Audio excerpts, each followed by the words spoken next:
जब तक यहाँ पे हमारी कम्युनिटी में सबसे बड़ा टैबू ये है कि हम बोलना नहीं चाहते, क्योंकि हमसे पहले ही ये कहा जाता है कि अगर आप बोल लेंगे तो आप जो है अपनी कम्युनिटी को बदनाम कर रहे हैं।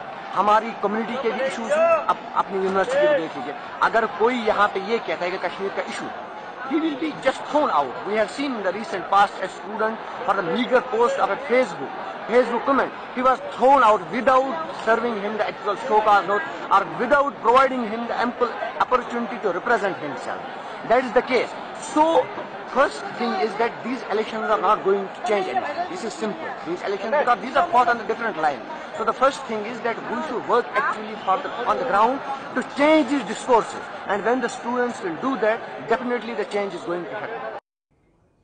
तो एमयू के छात्र संघ चुनाव के वक्त का ये वीडियो है जो आपने देखा, जिसमें मन्नान वानी नजर आ रहा है। एबीपी न्यूज संवाददाता आसिफ कुरैशी ज्यादा जानकारी के साथ जुड़ गए हैं। आसिफ, लेकिन मन्नान वानी है कहां, कोई सुराग ही नहीं लग रहा है।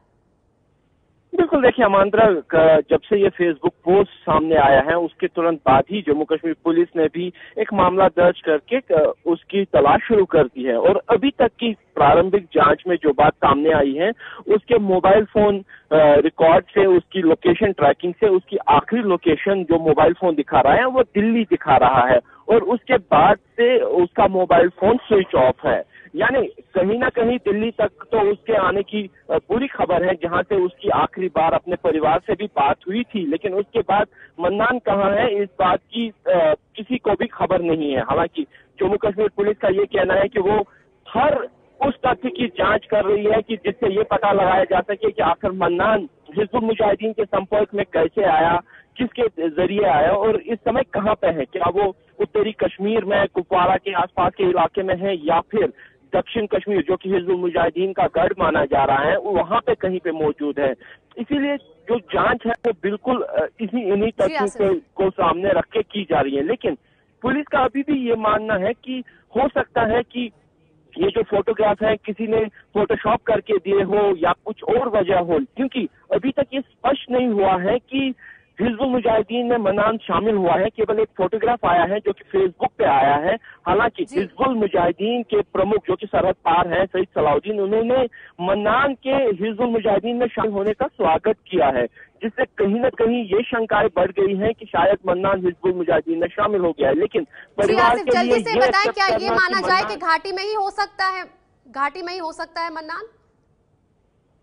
बिल्कुल ऐसा संभव नहीं है कि वो घाटी या देश के बाहर चला गया हो, क्योंकि आखिरी जो लोकेशन उसकी थी वो 4 जनवरी के आसपास की है जो कि दिल्ली में थी, और उसने वहां से फोन करके घर बोला था कि वो घर आ रहा है। और 5 जनवरी को ही फेसबुक पे एक पोस्ट अपलोड हुआ जिसमें AK-47 के साथ मन्नान की तस्वीर थी, जिसके बाद ही पूरे फेसबुक के जरिए ही ये खबर घर वालों तक पहुंची और ये सामने आया कि मन्नान हिजबुल मुजाहिदीन में शामिल हुआ है। लेकिन स्पष्ट तौर पर कोई भी नहीं कह पा रहा है कि आखिर मन्नान है कहाँ और कैसे वो हिजबुल मुजाहिदीन के संपर्क में आया, क्योंकि वो पिछले 5 साल से अलीगढ़ मुस्लिम यूनिवर्सिटी में था और वहाँ पे काफी ज्यादा अच्छा छात्र भी था, उसकी अटेंडेंस रेगुलर थी। और जो हाल फिलहाल के दिनों में छात्र संघ के इलेक्शन हुए थे उसमें वो चुनाव तो नहीं लड़ा था, लेकिन कैंपेनिंग उसने बहुत की थी, ऐसा उसके परिवार ने भी कहा है और फेसबुक के जरिए भी ये बात सामने आई है। लेकिन मन्नान का इस समय लोकेशन क्या है, वो कहाँ पे है, इसके बारे में कोई भी जानकारी ना तो उसके परिवार और ना ही सुरक्षा एजेंसियों के पास है।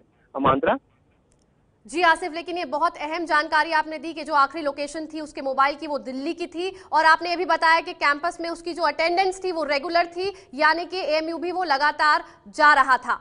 फोटो की भी जांच हो रही है, कहीं फोटोशॉप तो नहीं किया गया। फिलहाल आपको बता दें हमारे साथ मन्नान वानी के भाई मुवस्सिर वानी इस वक्त फोन लाइन पर जुड़ गए हैं। मुवस्सिर, मन्नान का तो कुछ अता पता नहीं चल रहा है, लेकिन क्या आप हमें बता पाएंगे आपकी अंतिम बार मन्नान से बात कब हुई थी और क्या बात हुई थी? ये तो हमारे लिए बहुत ही शॉकिंग न्यूज है जो हमें मिली है रिसेंटली। जिस टाइम एंटायर कश्मीर को ये न्यूज मिली उसके बाद ही हमने ये देखा, क्योंकि हम तो बिजी थे उसकी सर्चिंग में थे, हम ये कहाँ है, इसका फोन बंद क्यों हुआ। मैटर ये है कि एक्चुअली वो घर नहीं आ रहा था, ये तो किसी को इन्फॉर्मेशन ही नहीं है कि वो घर आ रहा था। हमारी जो लास्ट टाइम उससे बात हुई थी वो 3 जनवरी को पापा की उससे बात हुई थी, वो तो एज यूजुअल हुई थी। उन्होंने उससे कहा था कि हाल चाल क्या है, स्टडीज कहाँ पहुंची है, जस्ट एज यूजुअल जो बात हो रही थी वही हुई थी। तो उस टाइम वो कैंपस में नहीं थे, but we were not aware about that he is not in the campus.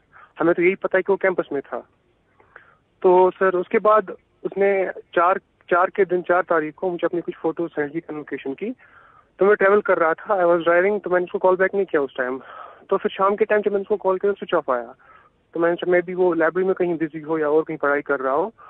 तो उसके बाद फ्राइडे के दिन मैंने उसको शाम को कॉल किया, फिर से स्विच ऑफ हो गया। तब मैंने उसके फ्रेंड के साथ कांटेक्ट किया कि मनान को देखो वो कहाँ पे है। तो उन्होंने नेक्स्ट दिन रिप्लाई किया, सैटरडे को उन्होंने रिप्लाई किया कि वो तो जम्मू चला गया है, ये बोल के कि उसके कोई ग्रैंड फादर जो है वो बीमार है। बट हमें इसके बारे में कोई इन्फॉर्मेशन नहीं थी कि वो घर आ रहा है। तो फिर हम वेट करते रहे, मे बी कोई प्रॉब्लम हो, कोई फोन खराब हो, कहीं चला गया हो दोस्तों के, और किसी दोस्तों के साथ हमारा आज फोन करेगा, कुछ करेगा। तो उन्होंने फोन नहीं किया। तो हम सीधे पुलिस स्टेशन गए, वहाँ पे हमने कंप्लेंट लॉन्च की, मिसिंग रिपोर्ट लॉन्च की। और जो दिल्ली में जो सेल है स्टूडेंट्स लेजन, वहाँ भी हमने कंप्लेंट की थी उससे एक दिन पहले ही कि मनान का फोन बंद आ रहा है। तो उसके बाद 2 बजे के बाद हम बैठे ही थे घर पे, सब डिस्कस ही कर रहे थे अब क्या करें। मैं तो ये सोच रहा था कि मैं जाऊंगा दिल्ली, जाऊंगा, मैं देखूंगा वो कहाँ पे है, तो I will search him out. तो उसके आधे घंटे बाद ही जो उसकी फोटो आई, हम तो खुद और आई कांट बिलीव दैट वो मनान है। तो एंटायर फैमिली जो हमारी पूरी शौक में है। मे बी इश्यूज हो सकते हैं, बट एवर जो कश्मीर का मसला है, हो सकता है वो हमें तो कुछ उसने एक पलक भी नहीं जरूरत नहीं दी कि वो हमें बोलता कि ये मसला है, वो मसला है, हम उसको मिलके सॉर्ट आउट करते। और कोई बहुत से रास्ते थे। वो टैलेंटेड था, इनफैक्ट उसमें कोई डाउट नहीं है, वो टैलेंटेड था। वो इसके बहुत सारे वेज निकाल सकता था कि उनको सॉल्व करने के लिए। बट ये जो उसने वे ले लिया, ये जो उसने गन उठा लिया हाथ में, वो जानता है कि कुछ ही दिन उसमें वो उसकी लाइफ है। फैमिली क्या सफर करेगी, कैसे सफर करेगी, कैसे उसके बिना रह पाएगी, ये तो एंटायर लॉस है हमारे लिए, पूरी कम्युनिटी के लिए है। मैं तो उससे यही रिक्वेस्ट करता हूँ, प्लीज कम बैक। और सारे रास्ते हैं, उनको हम देख लेंगे, वहां से बात करेंगे, बट प्लीज शन दिस गन पाथ। जी मुबस्सिर, हम समझ सकते हैं आप इस वक्त सदमे में हैं, लेकिन क्या कभी आपको मन्नान की बातों से ऐसा लगा कि वो इस तरह की विचारधारा से प्रेरित है या किसी बात को लेकर परेशान है कि वो इतना एक्सट्रीम कदम उठा सकता है, हथियार उठा सकता है? Madam I will tell you, जो उसकी एजुकेशन हुई है वो स्टार्टिंग से ही JNV में हुई है, Jawahar Navodaya Vidyalaya. He was a poster boy for all the students there. He was I will tell you, हर एक फील्ड में आगे था। वो NCC उसने किया था। उसके बाद बख्शी स्टेडियम में जो परेड्स होते थे, परेड्स में उसने पार्ट लिया एवरी टाइम। फिर एयरफोर्स का एग्जाम उसने क्वालिफाई किया, बट पेरेंट्स की गाइडलाइंस पे हमने उसने कहा कि आप स्टडीज आगे कर लो। उसका इंजीनियरिंग में भी उसने एग्जाम क्वालिफाई किया था, but he was not interested. ऐसा उसने कभी कुछ नहीं कहा कि वो इन चीजों से प्रभावित है। वो खुद जानता था कि ये तो डिस्ट्रक्शन का वे है। हाँ, इश्यूज हैं कश्मीर के। वो लास्ट टाइम जो घर आया था उसको हैरेस किया गया था। तो उसने मुझसे कहा, उसके लंबे बाल थे, बोला मुझे हैरेस किया, तो फिर मैंने बाल कटवा दिए। उससे पहले भी जब वो एक बार परेड करके आ रहा था बख्शी स्टेडियम से, आते ही टाइम पुलिस ने उसे पीटा था क्योंकि कुछ स्टोन पेल्टिंग हो रही थी। तो उसकी पिटाई उस टाइम पे हुई थी। उस टाइम बहुत स्ट्रेस्ड था, but never he told me that he is going to take that path. उसमें टैलेंट था। वो वहाँ पे स्टूडेंट्स यूनियन जो उसकी थी, वो तो उनके साथ एक्टिव था। अगर उसको ये सब करना होता वो कहाँ ये करता। उसने मुझे कहा PhD के बाद मैं कोई IAS का एग्जाम क्वालिफाई कर लूंगा तो मैं फॉरेन चला जाऊंगा किसी और काम के लिए, मैं काम करूंगा अर्थ साइंस के लिए।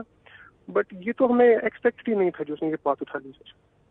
जी मुबस्सिर वानी, बहुत बहुत शुक्रिया आपका ABP न्यूज से बात करने के लिए। मन्नान वानी के भाई मुबस्सिर वानी जो ये कह रहे हैं कि पूरा परिवार इस खबर से सदमे में है। वो ये अपील कर रहे हैं मन्नान से कि वो जहां भी है घर लौटाए। मन्नान के बर्ताव से उन्हें कभी कोई शक नहीं हुआ, कभी ये नहीं लगा कि वो हथियार भी उठा सकते हैं। एक बार पुलिस ने जरूर पीटा था मन्नान को, और मन्नान का परिवार अब ये अपील कर रहा है कि मन्नान जहां भी हैं घर लौटाएं।